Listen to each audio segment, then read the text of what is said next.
El silencio tras bambalinas en la Semana de la Moda de Madrid era más ensordecedor que cualquier música.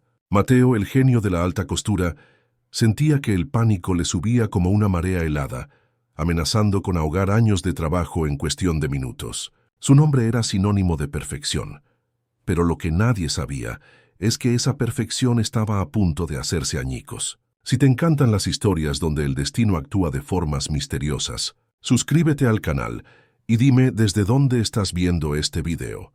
Su colección, Alma de Cristal, era la más esperada del evento, una oda a la arquitectura y a la fragilidad humana. Cada prenda, cortada con una precisión milimétrica, colgaba de las perchas como soldados esperando a una reina que no iba a llegar. La prensa internacional, los compradores, los críticos, todos aguardaban al otro lado del telón, listos para aclamarlo o para destrozarlo. El éxito era su única opción. El fracaso sería un espectáculo público. La reina era Isadora, la modelo andrógina cuya forma de caminar hipnótica había inspirado cada costura. Pero Isadora había desaparecido. Una nota fría y una silla vacía en la sala de maquillaje era todo lo que quedaba de ella. Su agente, pálido, susurraba excusas sobre una emergencia médica, pero todos sabían que se trataba de una traición. Mateo sentía que el suelo desaparecía bajo sus pies. Cada tic-tac del reloj era un clavo más en su ataúd profesional. Los asistentes corrían desesperados, intentando vestir a otras modelos con las piezas clave de la colección. Pero era inútil. En cuerpos con más curvas, la arquitectura de los trajes se desmoronaba. En modelos demasiado delgadas, la fuerza se perdía. La colección no era solo ropa. Trataba sobre la actitud, sobre el alma que Isadora les prestaba a las prendas. Mateo veía cómo su sueño se convertía en una parodia grotesca ante sus propios ojos. Fue entonces cuando un aroma a aceitunas y pan rústico invadió el ambiente cargado de laca y desesperación. Lucía, una camarera del tablao de la esquina, entró sujetando una bandeja de tapas que alguien había pedido horas antes. Con sus vaqueros gastados y un moño suelto, era como una mancha de realidad en un mundo de fantasía. Sus ojos oscuros, sin embargo, no mostraban fascinación, sino una extraña y serena observación.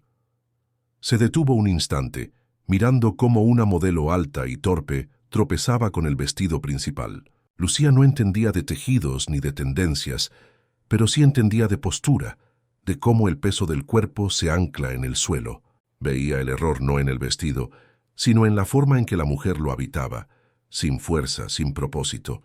Un leve fruncimiento de ceño fue la única señal de su juicio silencioso y preciso. La mirada devastada de Mateo recorrió el caos, pasando por rostros en pánico, hasta posarse en la figura inmóvil de la camarera. En medio de las carreras frenéticas, la quietud de ella era casi una ofensa, un punto de silencio absoluto en medio de la tormenta. Él no vio a una camarera.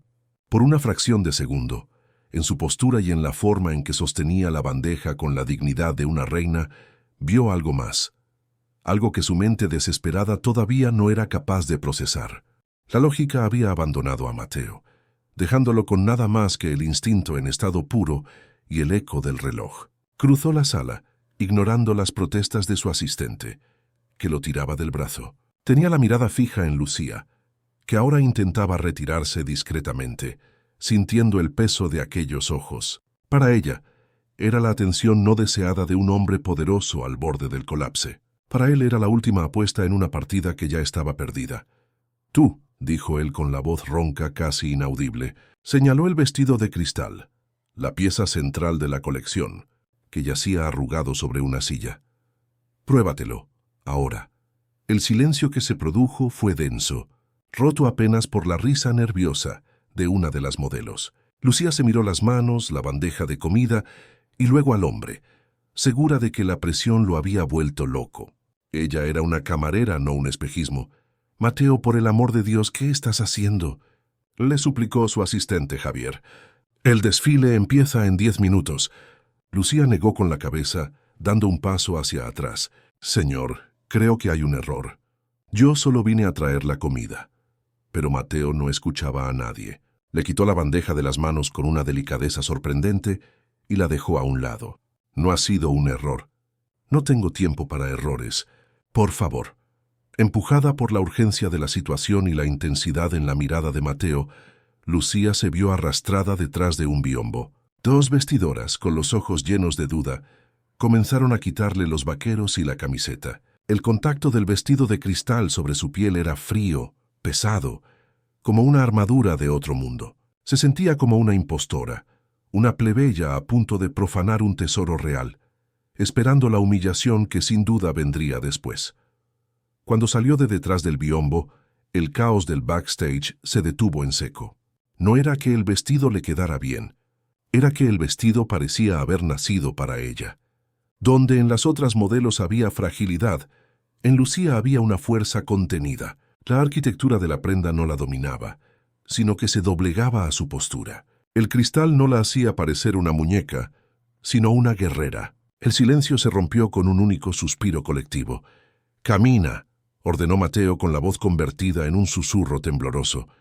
Lucía, nerviosa, dio un paso, y luego otro. No era la pasarela flotante de una modelo, sino algo distinto, más terrenal, más potente. Con cada paso, su cadera se movía con una fluidez controlada, sus pies marcando el suelo con una precisión rítmica que no sabía que poseía. Era el eco inconsciente de 1000 noches bailando descalza sobre el tablao de madera. Javier, el asistente, la miraba con la boca abierta, alternando la mirada entre Lucía y Mateo. La salvación estaba allí, un espejismo hecho realidad, pero la realidad era igual de aterradora. Ella era una desconocida, una amateur. Mateo sintió una oleada de euforia y terror a la vez. Había encontrado a su reina, pero era una reina salvaje que no conocía las reglas del juego. Miró el reloj. 5 minutos. ¿Y ahora qué demonios iba a hacer con ella? No había tiempo para dudas, solo para la locura. «Maquillaje. Pelo. Ahora». La voz de Mateo cortó el aire como un látigo, sacando al equipo de su parálisis. No lo pidió, lo ordenó. La vacilación en sus ojos había sido reemplazada por la determinación febril de quien lo apuesta todo a una sola carta. Ignoró los susurros que decían que aquello era un suicidio profesional. Si iba a caer, caería envuelto en llamas, no reducido a las cenizas de la rendición. Lucía fue arrastrada a la silla de maquillaje, donde la asaltó un huracán de brochas y peines. Unas manos desconocidas le tiraban del pelo, mientras otras le pintaban el rostro con una urgencia que la asustaba. Se miró al espejo y no se reconoció. La camarera había desaparecido, dando paso a una criatura de ojos marcados y labios pálidos. Una parte de ella quería gritar, salir corriendo, pero otra parte, una secreta y dormida, sentía una extraña curiosidad. Cuando terminaron, Mateo se arrodilló frente a ella, sin importarle que el carísimo vestido se arrastrara por el suelo. Le sujetó el rostro entre las manos, forzándola a mirarlo. «Olvida las luces, olvida a la gente, olvídalo todo», susurró con una intensidad feroz. «Solo camina. Camina como lo hiciste para mí hace un momento. Camina como si el suelo fuera tuyo y nadie más pudiera pisarlo. ¿Me entiendes?» Colocaron a Lucía al principio de la pasarela, en la oscuridad que precede al espectáculo. La música retumbaba al otro lado del telón, un bajo que vibraba en su pecho. Podía oír el murmullo de cientos de voces, oler el perfume caro y la expectación. Mateo le dio un último apretón en el hombro, un gesto que era a la vez de ánimo y de desesperación. El destino de su imperio estaba en los pies de una camarera. El pánico la golpeó, las piernas le temblaron.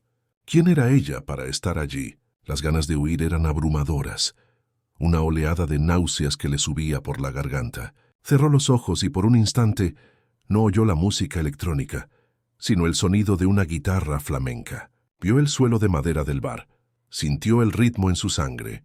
Era la única verdad que conocía, la única fuerza que poseía, y se aferró a ella. En primera fila, la temida crítica de moda, Carmen de la Vega miraba el reloj con impaciencia. «Mateo llega tarde». «Otro ataque de diva», le murmuró a su asistente afilando la pluma y el veneno. Era conocida por construir y destruir carreras con una sola frase. Lo que no sabía era que no estaba a punto de presenciar un desfile de moda, sino algo que desafiaría todo lo que creía saber sobre la belleza y el poder. De vuelta al backstage, el director de escena le hizo una señal a Mateo. Era ahora o nunca. Mateo miró a Lucía y asintió por última vez. La luz frente a ella se intensificó, convirtiendo la silueta del telón en un portal incandescente. Lucía respiró hondo, mientras el sonido de la guitarra en su mente se mezclaba con el ritmo de la música. El telón comenzó a subir, revelando un mar de rostros y flashes. El abismo la esperaba. La luz la cegó, un sol blanco y artificial que borró el mundo. Por un segundo, Lucía se olvidó de cómo respirar. El sonido de 1000 cámaras disparando era como una granizada. Pero entonces la voz de Mateo resonó en su mente. Camina como si el suelo fuera tuyo. Hincó el tacón en el suelo pulido, no como una modelo, sino como una bailaora a punto de empezar un baile. El primer paso fue un acto de desafío, no una actuación. Ella no flotaba, dominaba. Sus brazos no colgaban inertes, sino que se movían con una gracia contenida, como si estuvieran a punto de alzarse en un gesto flamenco. Su mirada no era vaga y distante, sino que estaba fija al final de la pasarela, una flecha de intensidad que atravesaba al público. La gente no veía a una modelo luciendo un vestido, veía a una mujer contando con el cuerpo una historia de orgullo, dolor y resiliencia. Un murmullo recorrió la sala. ¿Quién es ella? La pregunta saltaba de boca en boca. Los móviles que estaban bajados se alzaron para grabar, no por obligación, sino por una fascinación genuina. Los editores de moda se inclinaban hacia adelante, intercambiando miradas de confusión. Aquello rompía todas las reglas de un desfile. No había una percha, no había pasividad. Solo había una fuerza de la naturaleza, vestida de cristal y misterio.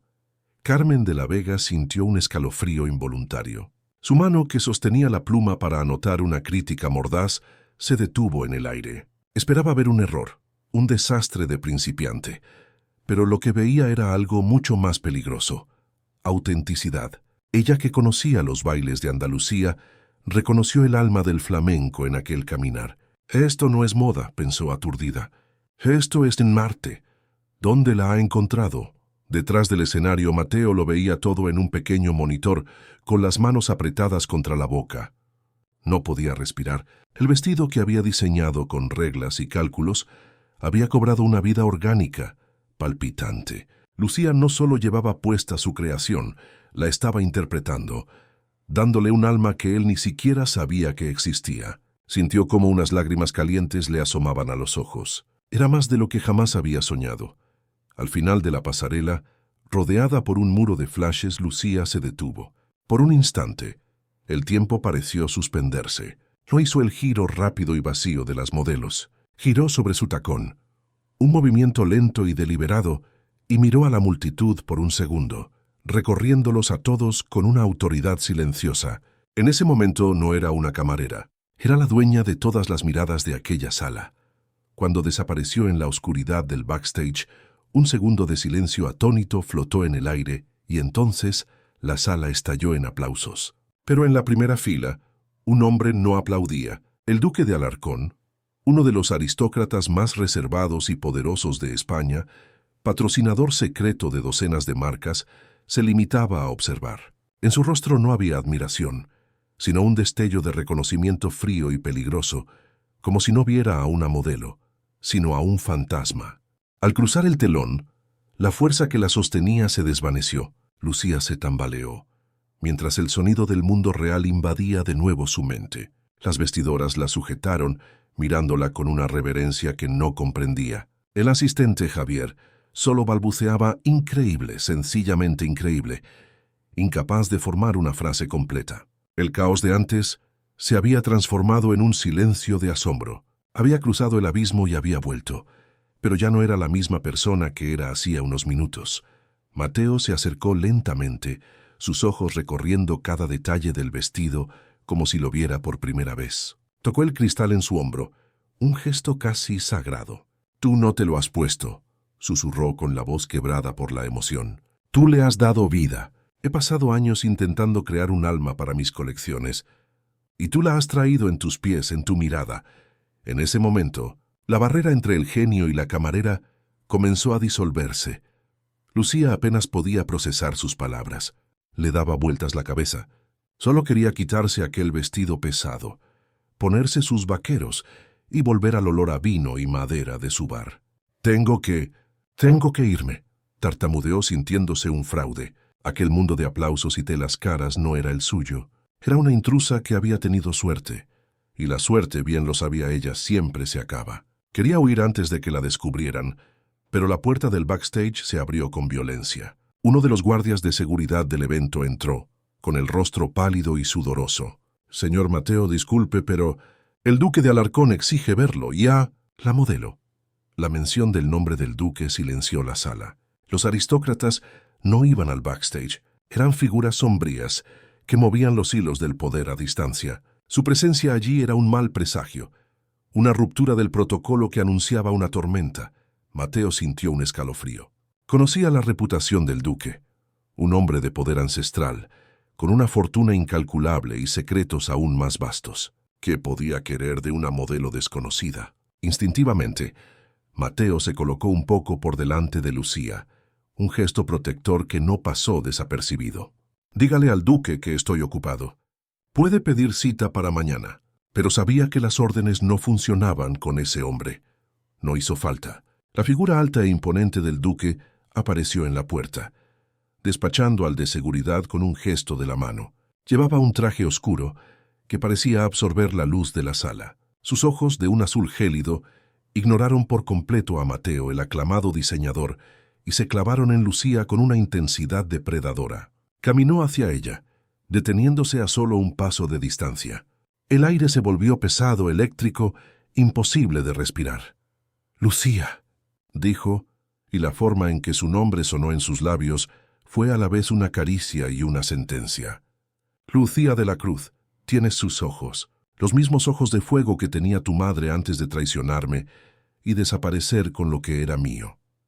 Mateo miró a Lucía, cuyo rostro se había convertido en una máscara de shock y pavor. La camarera anónima no era una desconocida para aquel hombre. Era una pieza en un juego antiguo y mortal.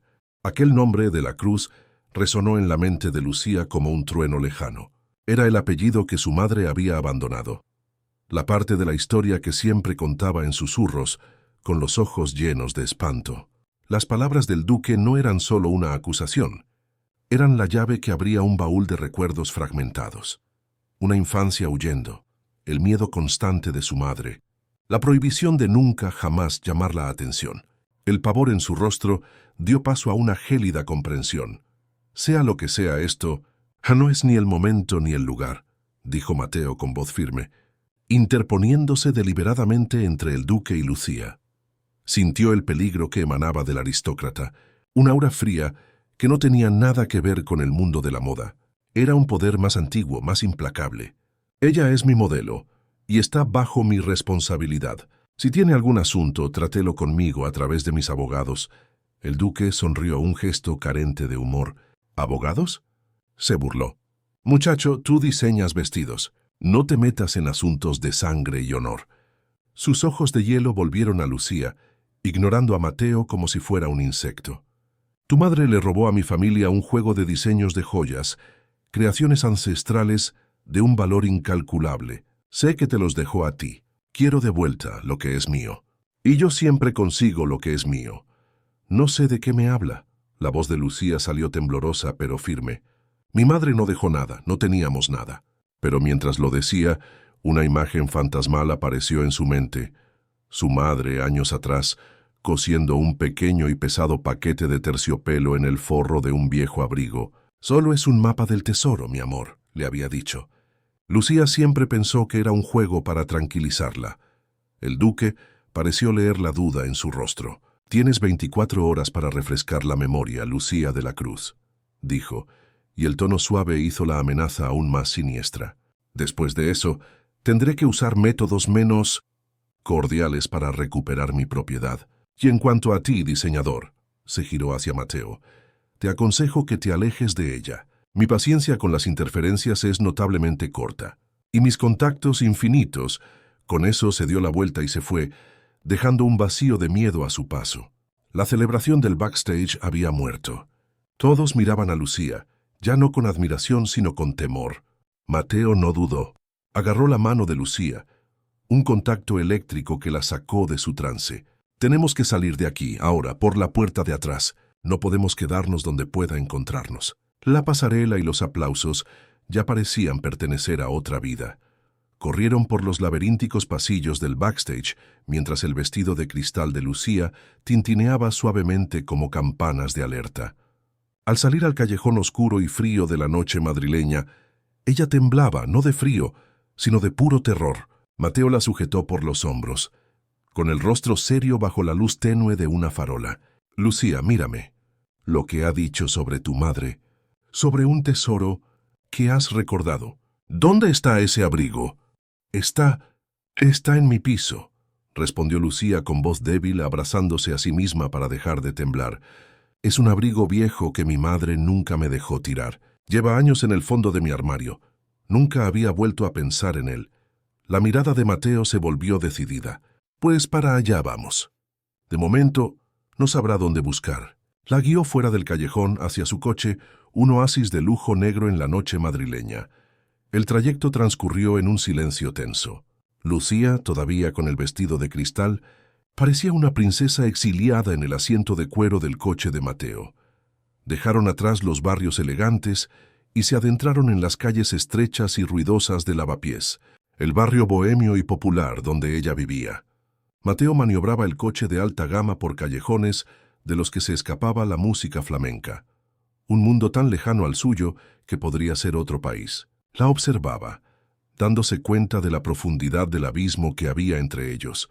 El piso de Lucía era pequeño, pero acogedor, lleno de libros viejos y con un ligero olor a romero. Era un santuario, un refugio del mundo, pero ahora el peligro los había seguido hasta allí. Sin decir palabra, fue a su habitación, con el vestido de cristal crujiendo en señal de protesta contra la sencillez del entorno. Abrió el viejo armario de madera, con el corazón latiéndole con fuerza en el pecho. El pasado, que tanto había intentado olvidar, estaba a punto de ser desenterrado.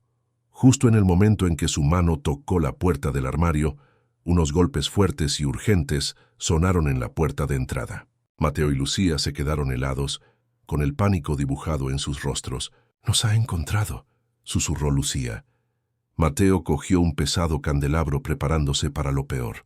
Abrió la puerta apenas una rendija, listo para luchar, solo para encontrarse con los ojos fríos y analíticos de Carmen de la Vega, la crítica de moda, de pie en el rellano con una expresión indescifrable. «Vi la mirada del duque», dijo Carmen entrando sin haber sido invitada, mientras sus ojos recorrían la extraña escena del diseñador y la modelo en un piso humilde. «Conozco esa mirada, destroza todo lo que codicia. No estoy aquí por la moda. Estoy aquí porque la madre de una amiga mía tuvo relación con la familia Alarcón hace años. Ella también desapareció». La revelación quedó flotando en el aire, convirtiendo a la arrogante crítica en una aliada inesperada. Con Carmen vigilando la puerta, Lucía por fin cogió el abrigo. Era pesado, de lana oscura y olía a naftalina y a tiempo. Le temblaban las manos mientras buscaba en el forro. Allí estaba, un remiendo mal hecho en el que nunca había reparado. Con unas tijeras que le prestó Mateo, cortó los hilos. De dentro cayó un pequeño paquete de terciopelo azul oscuro, pesado y compacto. El mapa del tesoro de su madre no era un juego. Con los dedos temblorosos, Lucía deshizo el lazo. Dentro del terciopelo no había joyas, sino un rollo de diseños en papel amarillento que mostraban piezas de una belleza sobrecogedora. Pero debajo de ellos había algo más. Una única llave de hierro, antigua y ornamentada, y una nota con una sola frase escrita con la caligrafía de su madre. «Donde la mora llora, la verdad espera». Carmen palideció. «Sé qué lugar es ese», susurró. «Es la cripta abandonada en el corazón de las tierras del duque». Guiados por Carmen, se infiltraron en la vasta propiedad del duque al amparo de la noche. La cripta era una herida de piedra en la tierra, cubierta de hiedra y olvido. La estatua de una princesa mora lloraba lágrimas de musgo sobre la entrada, tal como decía la nota. Usando la llave de hierro que chirrió como un quejido, abrieron la pesada puerta. El aire dentro era helado, cargado con el peso de siglos de secretos y silencio.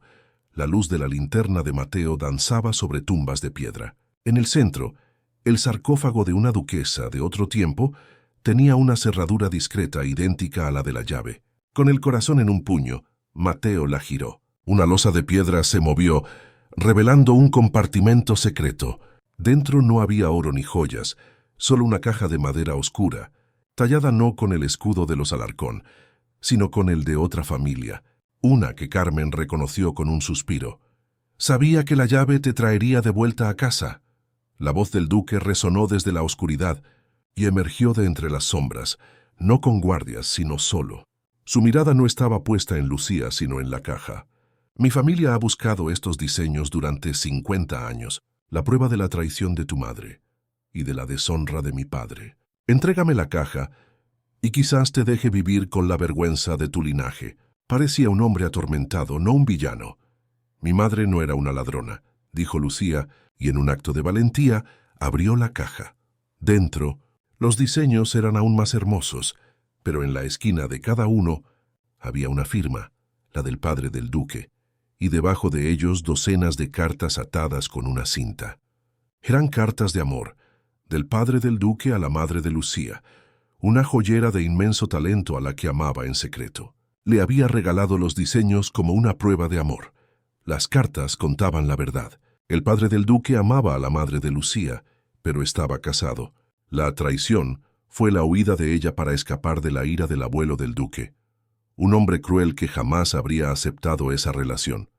El padre del duque la ayudó a escapar, dándole los diseños y la llave como promesa de que un día volvería a por ella. La historia del robo fue una mentira que él contó para proteger el honor de la familia. El duque había vivido su vida buscando la prueba del amor de su padre, no de un crimen.